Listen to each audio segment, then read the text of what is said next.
The first time I saw her, I was already in trouble.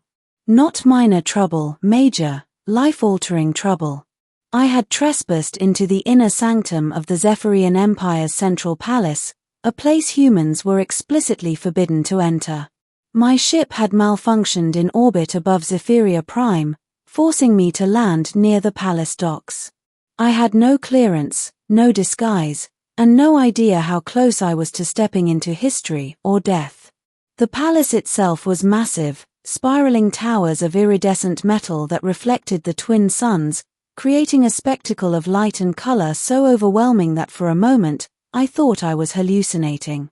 But the moment my boots touched the crystalline floor of the main atrium, I knew the danger was real. I had been caught on camera, traced, and tracked. Any alien with eyes could see me standing out like a flawed star in the midst of perfect constellations. That's when she appeared. Queen Nicera. She didn't announce herself. She didn't storm in with guards or emit the usual aura of intimidation that most rulers carried. She simply stood at the far end of the hall, and the entire palace seemed to bend to her presence. Her hair was like molten silver, cascading in slow waves. Her skin glimmered faintly, almost translucent under the Zephyrian lights. And her eyes could pierce through a soul like a laser through crystal. It was said the Zephyrian royalty were psychically gifted, able to sense the truth in hearts, the lies in thought, and the intentions hidden in shadows. I had laughed at the stories when I first heard them in human spaceports, but standing there, feeling her gaze settle on me, I realized the truth. She didn't need to move. She didn't need to speak. She already knew everything about me. I froze. "You are far from your home, human," she said, her voice low and smooth, resonating in my chest.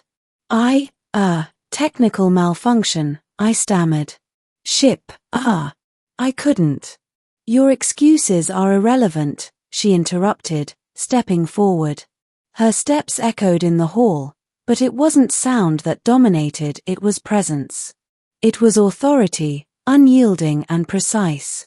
"You are here. And now, I must know," her voice dropped, softer, more intimate. "Do you love me?" I couldn't move. I couldn't speak. My mouth opened, closed, opened again. I had no idea what to say. My mind raced like 1,000 starships, colliding into each other, yet the answer seemed impossibly obvious and impossibly dangerous at the same time. "Love," I croaked finally.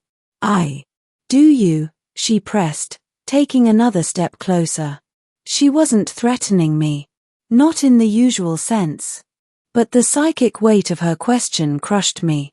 My thoughts were no longer private. She could feel them, read the impulses. I barely recognized myself. Every memory, every fleeting attraction, every instinctive fascination, I was exposed. I tried to think, to process, but even thought seemed inadequate.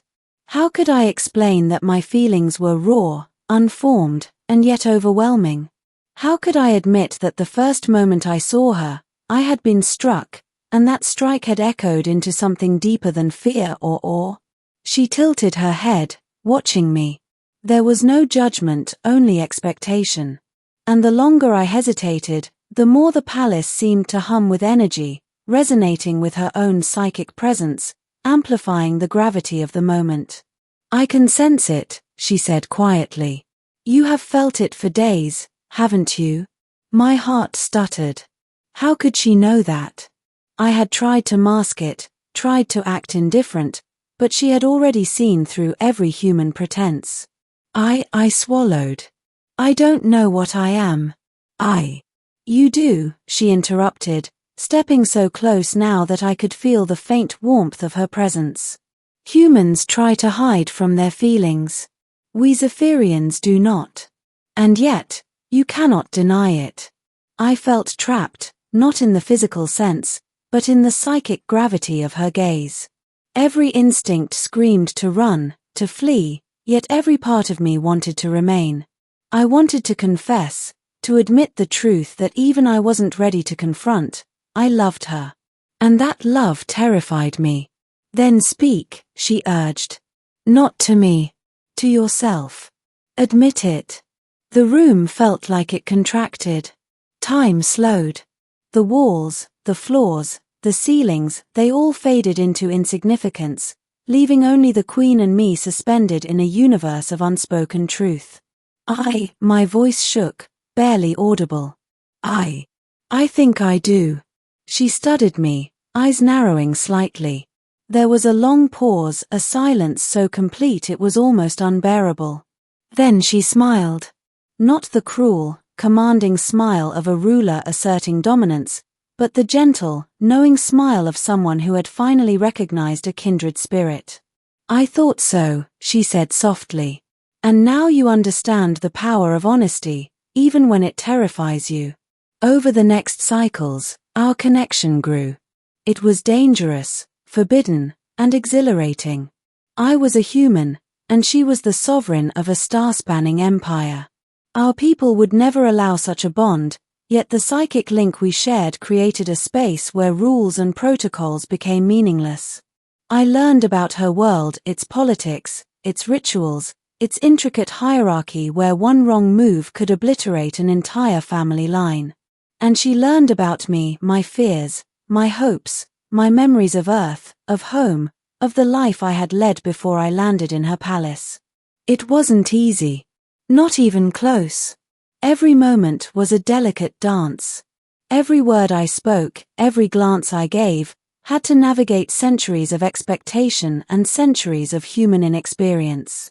Yet we found a rhythm, a language beyond words, where thoughts and emotions flowed freely. But the palace was never without danger. There were factions that opposed her rule, Zephyrians who saw any human influence as a threat, who whispered in the dark corridors, plotting against both of us. One night, an attempt was made to kidnap me, to leverage my life against her throne. I barely survived, saved only by her preemptive psychic intervention. That night, lying in a chamber where the walls glowed softly with Zephyrian energy, she took my hand. Do you understand now? She asked. The love you feel, it can protect, but it can also endanger. Are you willing to risk everything? I looked into her eyes, the same ones that had first confronted me in the atrium, now softer but just as powerful. Yes, I said. I will risk everything. She nodded, a single tear shimmering on her cheek, visible only because of the way the Zephyrian light bent. Then we begin, she whispered. And so we did. We became a hidden force within the palace, a union of human unpredictability and Zephyrian power.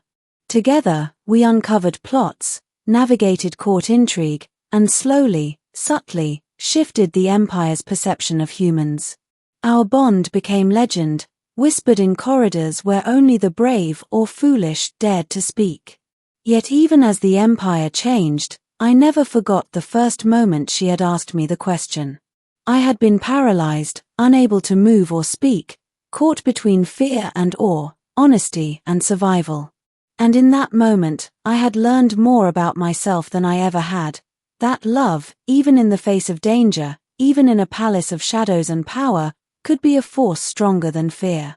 Years later, I would recall that day, the Queen reading my diary, the psychic truth laid bare, the question that froze me, and realize it was the beginning of everything.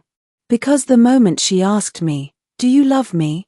I discovered the answer not just in my words, but in my heart, in my soul, in the very being I had thought was too fragile to matter. And I did. End.